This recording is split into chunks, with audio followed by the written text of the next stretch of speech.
Okay, in this video, we're going to talk about stress and kind of go through the basics of how stress actually impacts the body and the different type of effect it has on our hormones.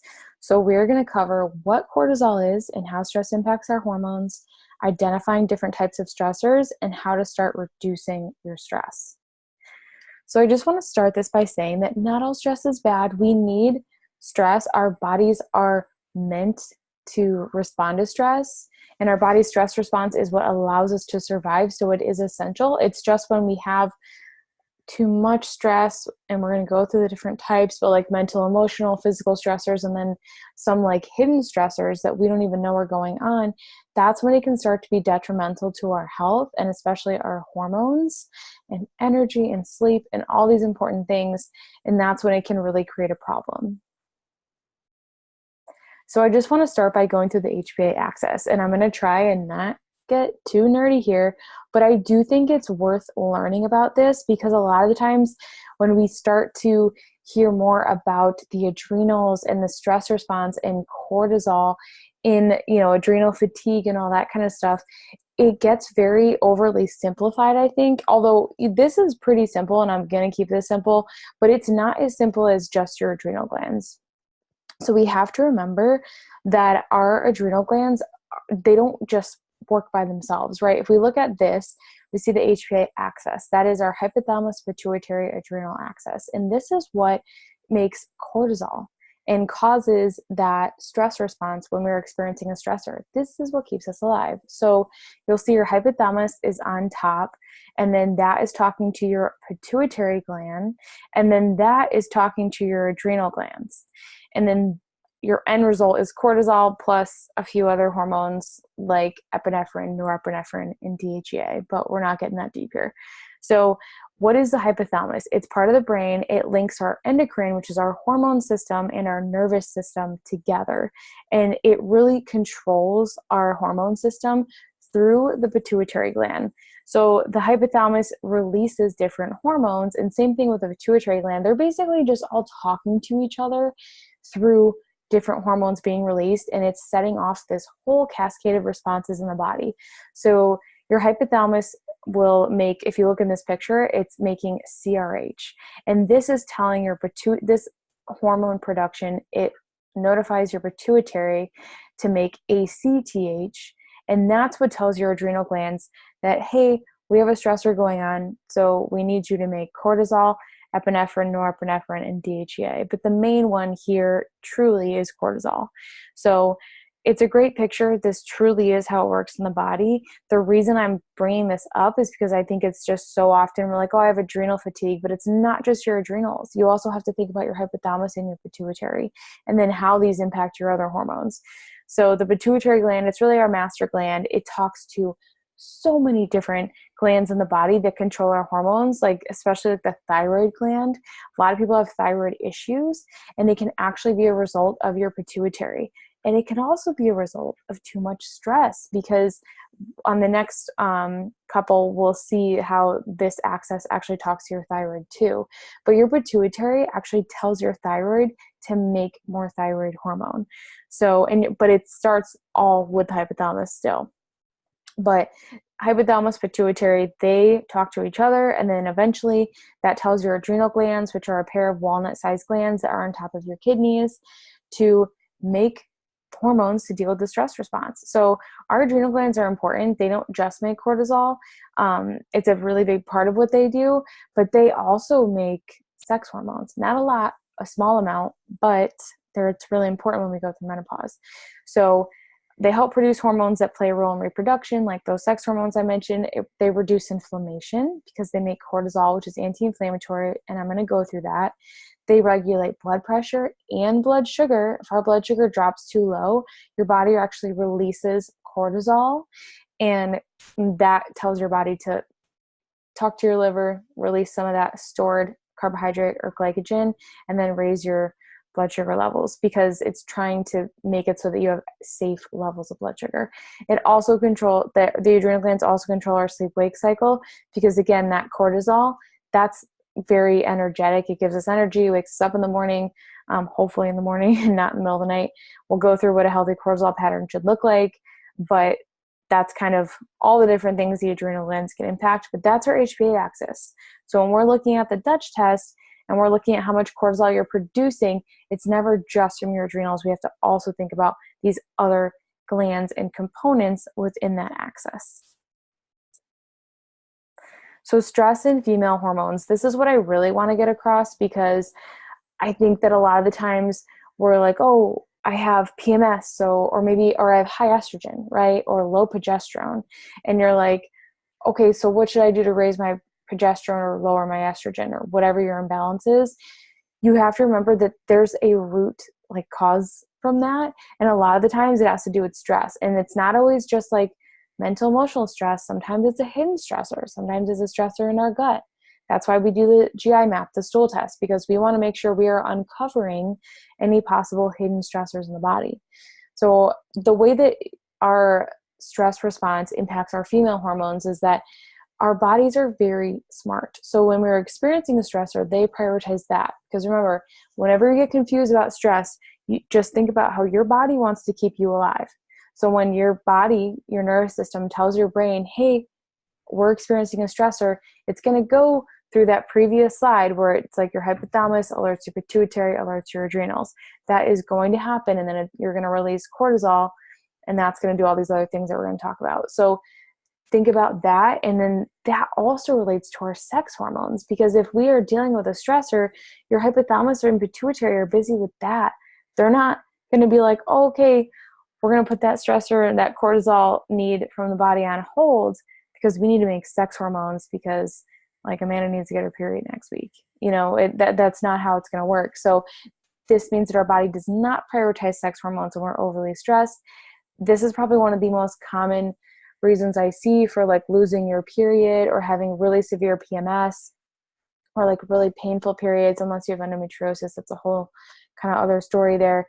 But our hypothalamus doesn't just regulate how we respond to stress, but it also tells our body to make LH and FSH. And that is what tells your body to make estrogen and progesterone. So your hypothalamus talks to your pituitary by releasing a hormone called GnRH. That's not super important, but it's, again, that releases a hormone, notifies a gland. Then your pituitary releases LH and FSH, and that notifies your ovaries to make estrogen and progesterone. So when we are on hormonal birth control, like the pill or an IUD or like the shot or any of those, the patch, that is telling, that's actually releasing hormone, and it's shutting off that communication between your hypothalamus and pituitary and your ovaries. So you don't make the LH or FSH to tell your ovaries to make the hormones because you're already giving your body hormones. So that's kind of how that works, which I think can be good to know. So just kind of knowing that, okay, when we have a lot of stress, that's why we get this increase in PMS, because our stress is increasing, your body is prioritizing that and not prioritizing balancing your hormones. The last little part I want to show you is stress in your thyroid or metabolism, because I just think that not enough of us understand that our thyroid is really important. Even if you don't have thyroid problems necessarily, it doesn't mean that we can't minimize our stress in order to support a healthy metabolism and thyroid. And if you look on this is our hypothalamus pituitary thyroid axis. So your hypothalamus and pituitary, they do a lot. They really do control the whole hormonal system in the body, how everything talks to each other. So again, your hypothalamus releases a hormone that talks to your pituitary, that talks to your thyroid. And that really is what is stimulating it to make that thyroid stimulating hormone. So when our hypothalamus senses low levels of thyroid hormone, it makes TRH. It's just thyrotropin releasing hormone. Doesn't matter, don't worry about the name. But that's what stimulates our pituitary to make thyroid stimulating hormone, that TSH. And that is what's being measured when your doctor tests your thyroid. And then that stimulates your thyroid finally to make more thyroid hormone. Like that T4, T3, free T3 is the active form. That's why we always want to get a full thyroid panel if we want to look at thyroid health. We need TSH and free T3 at the minimum. So this is why our thyroid can be negatively impacted by stress if they're going on in the body for too long. So if you think about hormonal birth control, or if we think about like a really bad like parasite or pathogenic bacteria in the gut, those can actually impact our thyroid because they cause that stress response in the body. They also, if we have gut issues, then that can impact our liver. And remember, thyroid hormone gets converted in the liver. So if you have a really toxic liver, there's a big burden. It's dealing with a lot of endotoxins from the gut. Maybe it's got some stagnant bile that's not being released. That can impact your thyroid health. And that's why if someone has a thyroid issue, I'm like, we have to test your gut, because it could be adding to stress, which could be adding to your thyroid problem. And then if we think about hormonal birth control, it's a chronic inflammation on the body. So you're chronically releasing a little bit of cortisol, extra cortisol each day, and it's really hard on your thyroid. Similar to pregnancy. Pregnancy is a huge demand on the body, and your body is working on doing all these other things, generating a whole lot of hormones. And what can happen is that you're not sleeping well. Sometimes you can't even get all the nutrients you need. Plus you're growing a baby. So it's really hard to stay on top of your nutrient sufficiency in the body. That is stressful. And that is why a lot of women get thyroid issues after they have a baby. So that stress in the thyroid also impacts our sex hormones, also impacts our adrenal glands. So feedback systems, just so you kind of understand how this works, and especially for your Dutch test, all of these systems are tightly regulated by feedback loops. That's why I put these arrows in there. That's how they work together. That's why there's arrows in all those other images. So the feedback mechanism works very similar to a thermostat. So if we think about how we use a thermostat to keep the temperature regulated in our house, it's the same thing. If a room is too cold, the thermostat detects that, right? Because you usually have that heat set to a specific temperature. Then this turns on the heat. And then once the room warms up to that temperature that you have specifically set, the thermostat turns off, because we don't want that temperature to get too high. This is very similar to how those different HPA axis and cortisol works, thyroid hormone, and then same thing with sex hormones. So this negative feedback mechanism keeps the temperature constant in the house. Same thing with our hormones in the body. So I like to think of this with cortisol. So I see this a lot where we have low metabolized cortisol. That's how much your body actually makes. You'll see this on your Dutch test, don't worry. And we have high levels of free cortisol. This means that your body is not making a lot of cortisol, but it's hanging around. And one of the reasons, sometimes it can be from thyroid issues that you don't make a lot, but it can also be from this feedback loop where, because you have so much free cortisol hanging around, your body stops making more cortisol because it's already, even though you have a stressor, you've already reached that level of cortisol. So your body's like, okay, we don't need more cortisol. Or sometimes we can't handle more cortisol. So that's how the systems work. They are feedback loops. That is why when we have too much stress over time, eventually we stop making enough cortisol. We don't feel super great. And then same thing with thyroid. If we are not converting that thyroid hormone, sometimes that can get held up, and then we're not making more thyroid hormone because of the feedback loop. So just trying to get the point across that stress impacts everything. 80% of doctor's visits are related to stress. And it's usually something, it's like whether it's a chronic disease thing, anxiety, whatever it is, hormonal imbalances that usually aren't recognized as those. And it has a huge impact. It's costing us a lot of money, and it's something that's not specifically being addressed. But it's not surprising that, so many of our doctor's visits are actually the root cause of stress, because that HPA axis that we went through, it interacts with all the different systems of the body. So I love this image. Don't worry about fully understanding it. The parts I want you to take in is that in the middle, so HPA axis dysfunction.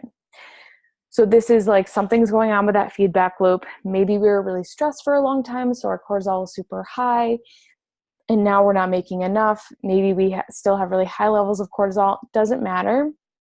If there is a dysfunction in that loop, of your hypothalamus telling your pituitary, telling your adrenals, it literally affects all these other areas of the body. So if we look at like musculoskeletal health, it impacts our bone turnover, because remember, it impacts our sex hormones and inflammation in the body. Our neural tissue health. This can impact our memory and our learning. This is when we get brain fog or we have poor memory. We can sense that change in ourselves. That could definitely be from way too much stress. It also impacts our hormone system, and this is such a broad statement, but it's not just the if we think sex hormones, it's also pancreas and insulin. It's also our thyroid function and sex hormones. So it's really everything within that system. It also impacts our weight and how we actually break down proteins and fats, and if we are absorbing our food. And too much stress can impact the integrity of our gut lining, which we'll talk about more in another video. It can impact our detox capacity. It can also impact our icosanoid modulation, which is kind of like immune reaction, allergies, that kind of thing. And the last one is carb metabolism, because it impacts our blood sugar. So it really talks to everything in the body. That's why stress is so important. And it doesn't mean that we have to get rid of all of our stress. That's totally not realistic. It's more understanding, okay, what stressors can I control and which ones can I not control? So before we dive into the stress exercise, I just want to go through our natural cortisol pattern and just teach you a little bit more about cortisol, because I think it gets a bad name, but it's actually really important. We need cortisol. It's a steroid hormone, and it's made in the adrenal glands, like I said, and it's released when we experience a stressor. So again, it does not matter what kind of stressor, it will still be released. So some of the things that cortisol does in the body: it's anti-inflammatory, and this is probably one of the biggest benefits. So like, this is why when we have a lot of stress initially, we feel good and we have more energy, because it's kind of like getting like a steroid shot or taking prednisone or using steroid creams. It reduces that inflammation in the body, but obviously in a natural way. And it allows us to kind of get through that stress and feel better, because the body needs to survive. It also regulates blood sugar. So when our blood sugar levels drop too low, cortisol induces a process that makes more blood sugar, because when we need to respond to a stressor, we need to have enough energy, right? So it doesn't matter if we're being chased by a bear or sitting in a car in traffic, we're still going to need that blood sugar. And this is why I always talk about, like, I do your nutrition analysis and we talk about eating enough and not under eating, because that is a stressor on the body and it does cause you to release more cortisol. It also aids in digestion. So like, there's like a, plus and minus here. It stimulates our gastric acid secretion, stomach acid, because it wants your body to digest as quickly as possible whatever you have going on in your digestive system, so that it can be done with it and then move on and deal with the stressor. So yes, it makes you digest quicker, but you still do not digest everything fully. So if you're eating in a stressed state, which I know we all have to do sometimes we don't have control over that, so don't like freak out about that. But if we're always in a stress state, that's really going to negatively impact our digestion and making it so that we aren't fully breaking down and absorbing our food. And the last thing cortisol does is, I just want to kind of go through the pattern. So if we look at this picture, it should be the highest in the morning, and this is actually what wakes us up. These times are going to differ depending on, your schedule and routine. But this is truly like what our circadian rhythm is. And it's all regulated by light. And that's why we talk about sleep hygiene. And I've mentioned like blue blockers a ton with a lot of you, and just kind of controlling how much blue light you're getting at night and trying to get more light in the morning, because that light stimulates our body to release that cortisol and balance that circadian rhythm to say, hey, I'm awake, I'm getting light, I should have higher cortisol levels right now. This is good. And then throughout the day, they're going to drop and they're going to dip and be the lowest at bedtime, so that you can have your melatonin high, because cortisol and melatonin are antagonists. So if one is high, the other one cannot be high. So if you have high cortisol at night, it makes sense that you have difficulty falling asleep or staying asleep. So this is why we want to use the blue blockers, turn down the lights, do much more calming activities, and try to avoid like things are going to stress you out too much. And then you'll see, once again, you kind of go through that same pattern where it starts to increase throughout the night and eventually go high in the morning. So some symptoms of low cortisol, and we're testing your hormones, so we're going to know, but they're just kind of good for you to recognize: fatigue, pain, and inflammation, because remember, cortisol is anti-inflammatory. So when you start to feel those like effects of like, oh my gosh, I have no energy, you wake not feeling rested, you have much more aches and pains, allergies, because remember, it impacts that immune system, low blood pressure, low blood sugar, because we're not making cortisol to increase our blood sugar.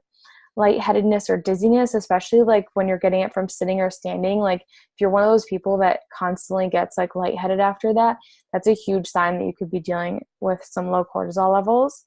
If you can't handle stress, brain fog, insomnia, cravings for salty food, low thyroid function, PMS, low libido, some of these also pair up with high cortisol, which is why I always say test, don't guess. We need to actually see what's going on with your hormones. But it's usually a lot of these are also the opposite. So high blood pressure, high blood sugar, because they're high cortisol levels. Insulin resistance, because remember, when we're releasing cortisol, we're also making more blood sugar, and that means your body has to store some of it somewhere, so it's releasing insulin. And then cravings for carbs, insomnia, again, anxiety, depression, again, weight gain, especially around your abdomen area, because that insulin, right? So if we think of like fat storage, insulin, blood sugar, that's typically where it's going to be. Water retention, if you're getting frequent infections or if you're not healing well, that's a sign of high blood sugar. Could be from cortisol. Poor memory, if you get bruises really easily, muscle wasting, cognitive decline, all those types of things. And then just kind of one last thing to remember, stress equals PMS. So if you have really increased PMS symptoms one month, then it could definitely be related to stress. And one thing to keep in mind is that your current cycle is impacted by the last 90 days. Really important to keep in perspective, because sometimes we're like, I've been seed cycling all month. I've been managing my stress. I've been getting good sleep. I've been crushing my workouts, but listening to my body. Why do I have so much PMS? You have to remember it's the last 90 days that impacts your current cycle. So if you had 2 months of chaos and you only had 1 month of really dialing things in, don't feel like you're doing it for nothing. It is going to help you in a couple of months, probably even your next cycle. So keep that in mind. And just, it's an important thing to remember, because I think, when we start making changes and we don't see it result right away with our next period or our PMS symptoms or our period pain, you have to remember that hormones take time because of those feedback loops. So it could take a little bit, but it's totally worth it. And just remembering that stress is stress.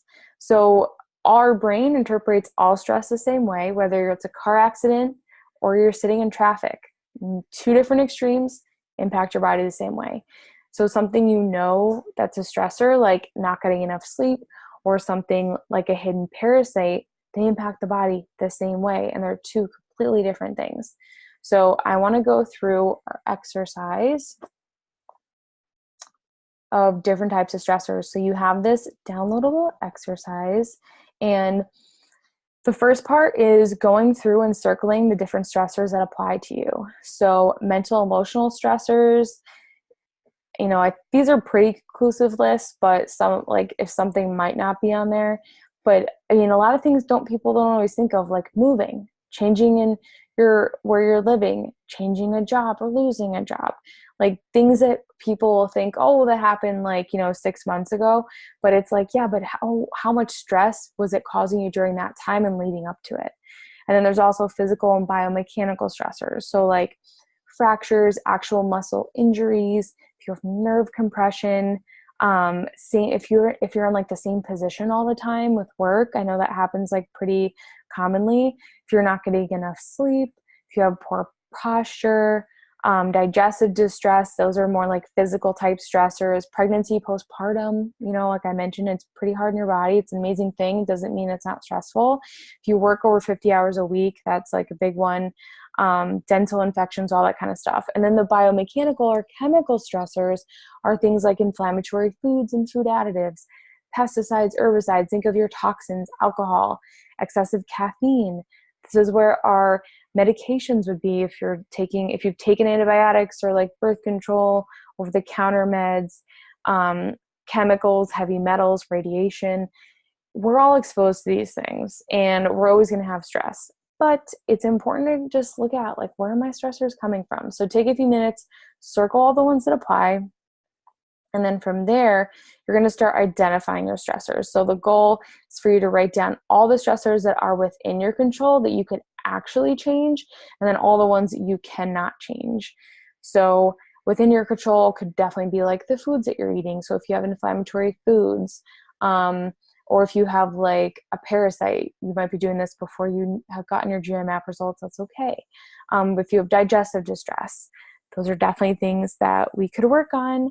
And so many different things, like with attitude, mental, emotional, not always quite within your control, but there's still things that you can actively do to work on them. And then as far as outside of your control, like, I mean, sometimes where you live, like not always, obviously, I know some people can change that, but if I think about me, that's probably one of my biggest stressors, because my husband's in the military. We don't get to choose where we live. And like sometimes he's gone and deployed and I still have to live there, or I'm traveling and it sucks. So can you tell I'm stressed about this? So thinking about what's outside of your control and recognizing it, because then you can put more of your energy on what's within your control. So then making a plan. So picking 1 or 2 things to focus on at a time. We're going to be doing certain things with your protocol. So like these are going to shift, but I think just looking at some simple things now, like, and I put some examples here, like inflammatory foods. We all eat them, it doesn't mean you can never eat them, but what's some way that you can start to minimize them? And a really great way, an example is like, you want to think about how are you going to address this and create change? This needs to be specific. You need to like tell me exactly how you're going to do this. And you don't have to send this to me, but this is helpful. And these are things that we can go through in our sessions together. So like an example of how you'd minimize inflammatory foods. I'll track my food for 3 days and look at what foods contain gluten, processed sugar, dairy, or maybe you're like sensitive to certain foods, so you need to eliminate those. And then you want to see, because then this way you can see where you're most often getting these foods from. I think of like inflammatory oils. They are so sneaky and they wreak so much havoc on your digestive system and your gut lining and cause inflammation in the body. And they're so easy to get in your diet, but sometimes we don't always pay attention. So by looking at your labels, maybe that could be what you do. Maybe you track your food, whatever it is, make it specific. And then how are you going to address this? I'll track my food starting tomorrow and we'll review in 3 days and take the actions mentioned above. So I'm going to see where I'm getting the food and I'm going to find an alternative for that meal and find a new recipe I want to try. Very specific. And then how will you monitor your success of reducing the stressor? So this one's pretty simple. The success will be if I eliminate the food from my diet consistently and improve my overall energy and mood. So there are still metrics that I can look at. There's another example on like feelings of overwhelm. So this is a really common one, or if it's anxiety or depression, or if you had a big change in your life, a great thing you could do is create time and space to reflect on this, to breathe, be present. So what does this mean though, right? When are you going to do this? So this will include a morning routine where I do a quick journal entry to set the tone for the day and what I'm grateful for. So I know what I'm doing, what I'm writing about, how I'll make the day great, whatever you want to put in that journal. And then I'm not going to check my phone till 7 a.m. so that I can be present and be mindful, right? And then of course, like a short nighttime routine, because it's really hard when you first start with changing your mindset to only do it in the morning. You want to check back in later if you can, but it doesn't have to be quite as long. So this is just like something that I would do. You don't have to do it exactly, but it's to give you ideas. When are you going to address this? I'll start after I purchase a journal tomorrow. Like maybe you don't have the tools, whatever it is, make it specific. Make sure you know what you need to get, what you need to do, where you need to put in your schedule so that you can actually make it happen. And then again, how are you going to monitor it? How are you going to know that you're actually reducing that stressor? If I have less feelings of overwhelmed, improve energy, and feel more present throughout the day.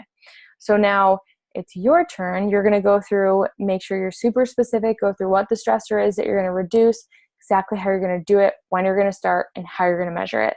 And then when I do the weekly check-ins with you, that's a great time to like look at your energy, all your different, like your sleep, energy, mood, digestion, all that stuff, and seeing like how is reducing these stressors impacting your body and your overall health. So this is where we're starting with stress. We're going to get more in depth, but go through this exercise, share it with me if you want, and let me know, do you need help? Do you need suggestions? We can definitely go through this on our next call.